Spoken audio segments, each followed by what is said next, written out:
This is Listening with Franklin Livingston, and our guest is Johnna Solan.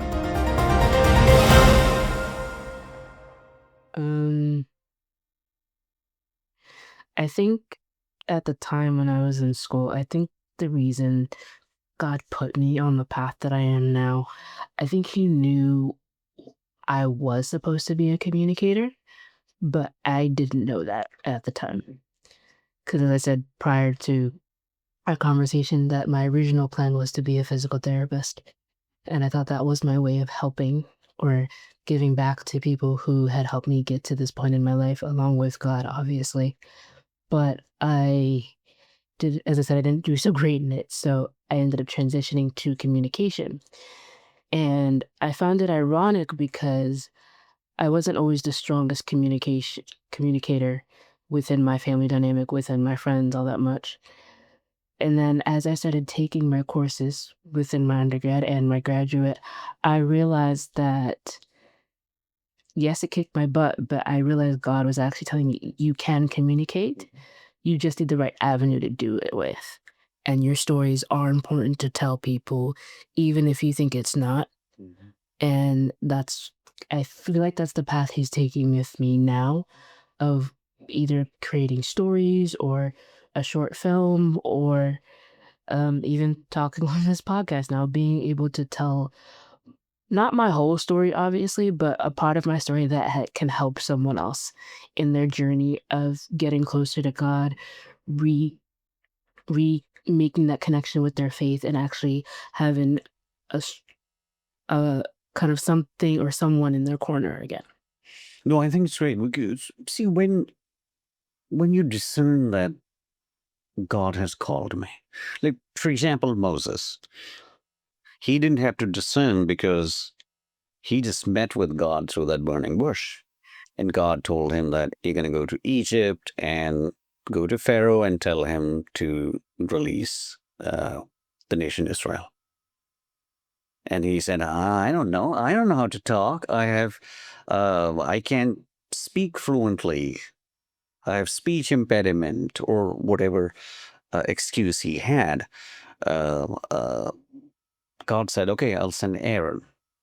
So there was a provision. When you say yes to God, there's always a provision there. Our job is to say yes.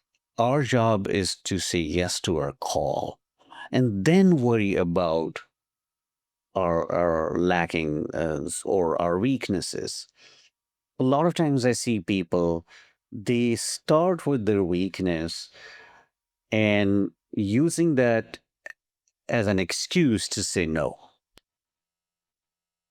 And I think if that's reversed, that's wiser, that's better. Because then you are actually putting your ducks in a row. And it happens even in human relations, human connections too, that if you show a desire to learn, to connect, to talk, then there's a way. For example, when I travel abroad, I go to a lot of countries. I don't speak their language. They don't speak my language. And I use an app.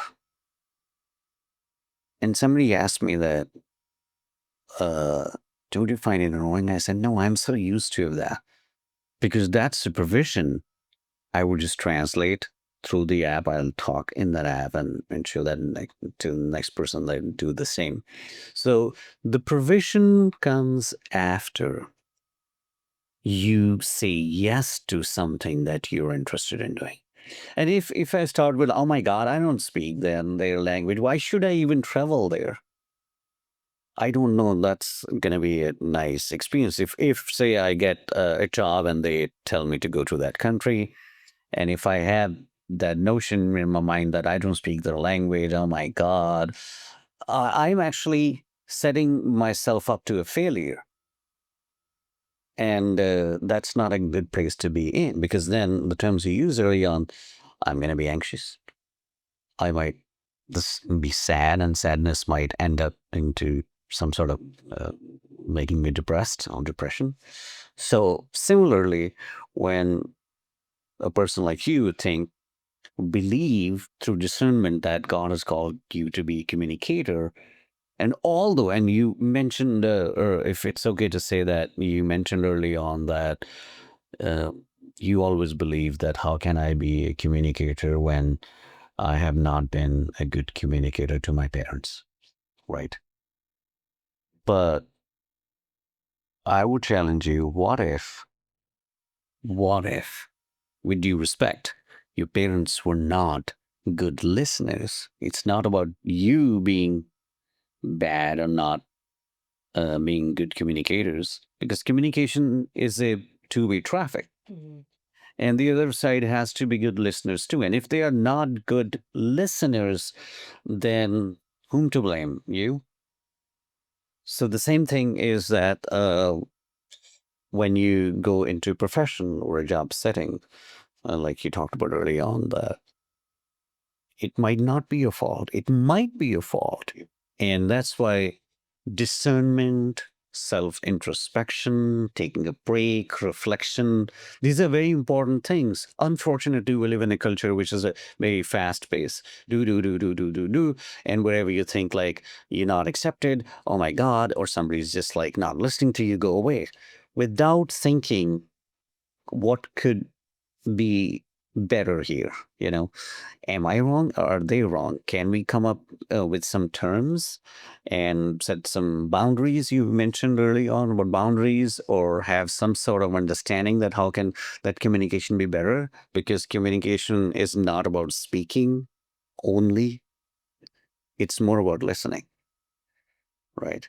It's both. Yeah. Communication, especially within mass communication now, including with social media, it's a lot of different things now, but it's more about sending the message and more about of what their understanding of the message is. And I remember specifically within my graduate studies, uh, there was I don't think he was a philosopher, so to speak, but he studied media, and the author's name is Marshall McLuhan. And I remember that kind of being drilled into my head during my studies of the medium is the message, and how the medium is shown, whether it be through the podcast, whether it be through a YouTube short, whether it be through a television commercial, whatever the medium is, that the message is behind it. Because sometimes I even thought like subliminally, there are certain messages even in films. There's not always a big picture of what the message is. Sometimes it's more subliminally than it is figuratively. And even with now, we're talking about God, we're talking about faith, and there are those other podcasts that people are doing that are talking about similar ideas or different things or different topics, but it's all about still allowing people to know that God is the answer in the long run. I mean, yes, he may have taken things from me too early in my life, but maybe there was a reason for that. Maybe there was a reason that I had to maybe put myself in a different position for me to understand that this is what I need to be doing now. And this is why it was taken from me, or this is why I lost this one thing. Maybe he's guiding me to a different path. Yes, it hurts in the moment when you lose it, because sometimes you don't understand why you're losing it in the first place. You thought it was a good thing, and then it turned out to be a negative. And sometimes you should just think negative of yourself instead of allowing God to maybe show you that there was a reason for the rejection, because as the saying goes, rejection is protection. With God's rejection, rejection is God's protection. So maybe he was telling me that isn't your path, that you shouldn't be in that. That isn't for you. You're either gonna go stir crazy or you're just not gonna care anymore. You need to be in something that you're actually happy in and you're passionate in and can actually help move people. Yeah, definitely. And I think like the simplest way I can say the way I understand, unless you create a room for something new to come, something better to come, you don't have a place to keep it. So letting go of the old thing, the old self, helps us create a room for the new things to come. But letting go is not easy because we're so familiar with it. and we're so comfortable with it. And change is always, it has some sort of fear because we see something and change makes us believe we don't know what's coming. And as humans, we like to see things, and unseen is just as if it doesn't exist. And that's the difference between faith and having no faith, because faith is all about unseen. And holding on to something unseen is very difficult, especially the culture where we live in. We pay month to month rent, we use credit cards, and we like everything black and white. And if we were to like, oh, we'll see what happens, it's not something that's pleasing to us. Because, oh my God, what if I get homeless? What if I lose my car if I don't have money to pay the installments? And it's very, very difficult position to be in. And people who hold on to the faith and hold on to the belief system that God is still in control and he has a better thing for me, but he will give on the right time. He will guide me on the right time to the right path. Maybe it's not my time yet. I have a huge respect for them, for those people, because it's not easy, it's hard. So, parenting. You have seen something very closely, but what would you like to share and not share? I'll just leave it up to you. Parenting is a universal thing, I feel like. And granted, I'm not a parent myself, but I know eventually I will be one. And I feel like people don't talk about the fact that sometimes parents don't know everything and they need help from God to figure it out. Sometimes the kid will drive you crazy. Other times the kid will be the nicest, sweetest thing on earth. And other times I feel like, especially within the culture that I was raised in, a lot of the time your voice is heard very little. At home, you mean? Yeah. Okay. I'm not sure if it's in all cultured homes, but usually a kid always stayed in their place when it came to like adult conversations specifically. But as I got older, I realized that you always need to defend yourself, and stand up for yourself. And I needed to learn. I learned that a lot the hard way, and it was no one's fault really, because my family wasn't very involved in my life, and they still are. But there was always a point where I needed to stand on my own 2 feet, and I felt like a lot of the time I allowed them to take over because I didn't want to deal with it. I wasn't at a point where I can actually just handle myself. And I allowed them to kind of just, you take it. I don't really want to deal with it. I don't really want to think about it. You handle the conversation, you handle the talking, you handle de-escalating the situation because I don't want to think about it. But then as I got older, I realized, no, I have to handle this because they're not going to be around everywhere and every day.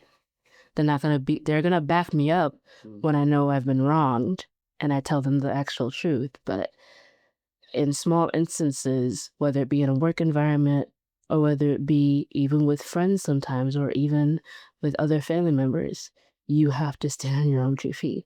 Even if you feel like you're not capable to, know that God will help you through it as long as like you pray about it beforehand and know that you're coming from a place of love with it and you're not trying to hurt their feelings, but you're just saying to say your piece. And not only is it your piece, but it's also God's piece for you, of you actually like communicating and saying, I don't want this right now. I don't need this right now. I'm trying to set a boundary for our relationship because you take it a little too far. And granted, it's hard telling people that because you've allowed them so much in your life for so long. And when you do set that boundary, they're saying like, oh, why are you acting this way? You never used to act this way.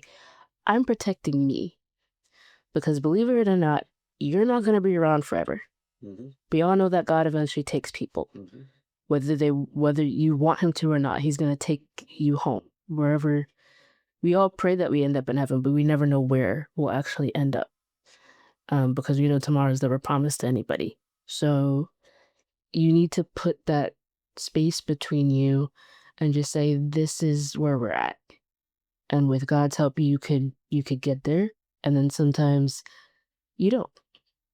So it all depends on the family. It all depends on the upbringing. And it all depends on what each person's understanding of God is.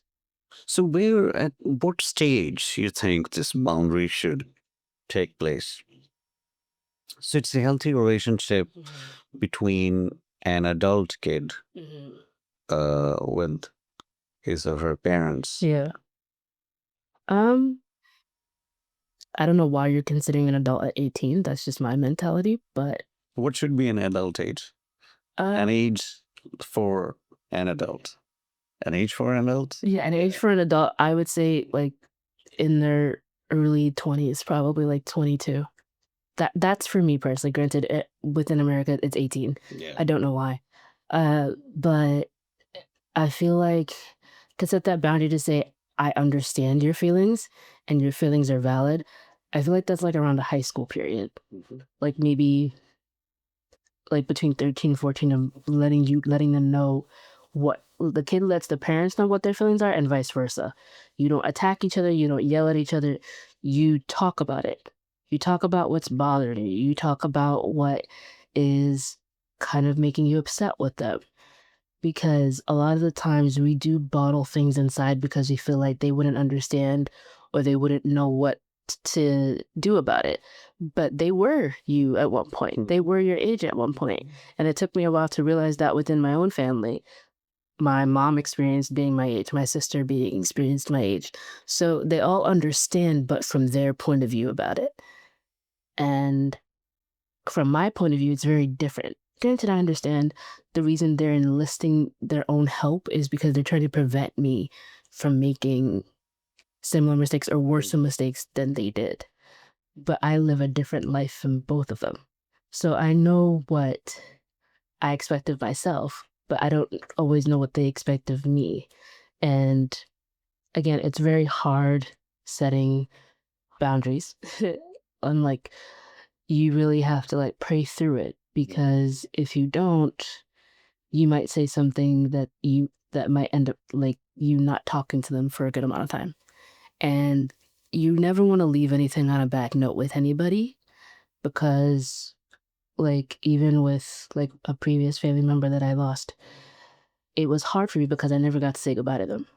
And they were like the one person to me that was everything.